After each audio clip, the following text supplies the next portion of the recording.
Okay, I'm starting over again because the first recording, I have no idea why the mic was switched off.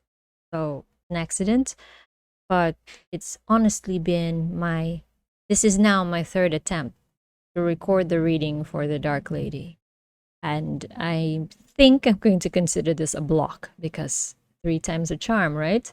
I'm not sure what's happening here, but let's just do this again. Card 20, the Dark Lady.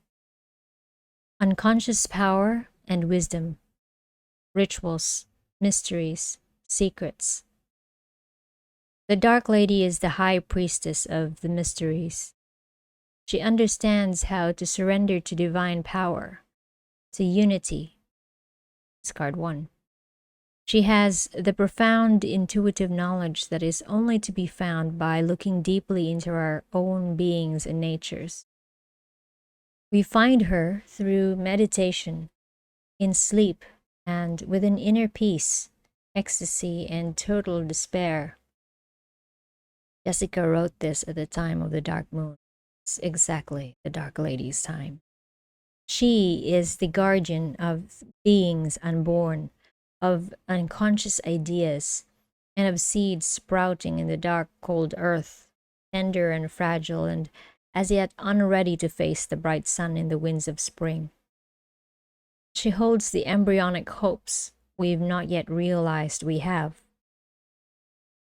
The Dark Lady is the mistress of spiritual ritual. The purpose of a ritual is not the power it allegedly has over gods or spirits or fairies, but the very real power it may have over us, putting us into a state of consciousness where we may better connect to our own magic and to otherworld beings.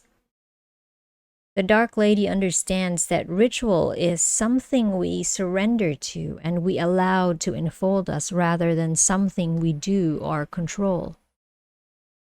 When we have been through a living cycle, like birth and growth with a maiden, nurturing and fulfillment with a bright mother, releasing and letting go with the Lady of the Harvest, these living cycles is the Dark Lady who passes with us.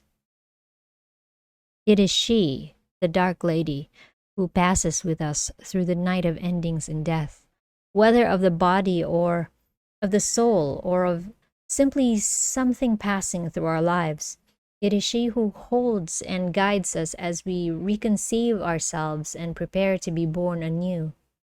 In a simple an act as breathing, we see all 4 of them. Inhaling with the maiden, the moment of fullness with the bright mother. Exhaling with the Lady of the Harvest, and the moment of empty, waiting stillness with the Dark Lady. She is there in our very last moments of deepest grief, helping us to move forward to the stillness and peace of the place beyond grief. Our sorrows are transformed within her. She teaches us surrender, walking with us through the valley of the darkest shadows. She is there as we experience the ecstasy of release. Then she guides us back to this reality, renewed and illuminated.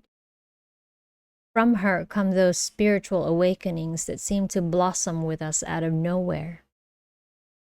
When we travel through the darkness, inner or outer, we learn the strengths of the Dark Lady. Starter reading. We may reach the realm of the Dark Lady through grief, through deep surrender, through ecstasy, or through profound ritual. This card in a reading suggests that it's time to withdraw from the ordinary world to revitalize ourselves through retreat and surrender to the source, unity, and the song of ecstasies. This is a time of preparation for rebirth, of restoration and regeneration. What is hidden is getting ready to be revealed. Celebrate this passage through the unknown, rich, fertile, hidden realms of the Dark Lady. This is the time in the natural cycle of life when we open ourselves to and receive the inflowing energies of Himself, when we become powerful, overflowing with the life force. It may also be a time of prophecy, magic, and foretelling of the potentials of the future. A time of self-awareness, self-knowledge, and encounters with the hidden worlds. Meditate, retreat, seek serenity and inner peace. In the reverse, when we block the Dark Lady, we may be frenetically active, occupying ourselves with the outer world and ignoring the call of the world within. We may be resisting profound change and renewal in order to keep our feelings repressed and hidden from us. We may become aloof, cold, and inaccessible, holding back from the others as a way of holding back from ourselves. When we twist her living process within us, we may experience sexual blocks or frigidity or impotence or some other form of disability in making connection with others and with the source of being.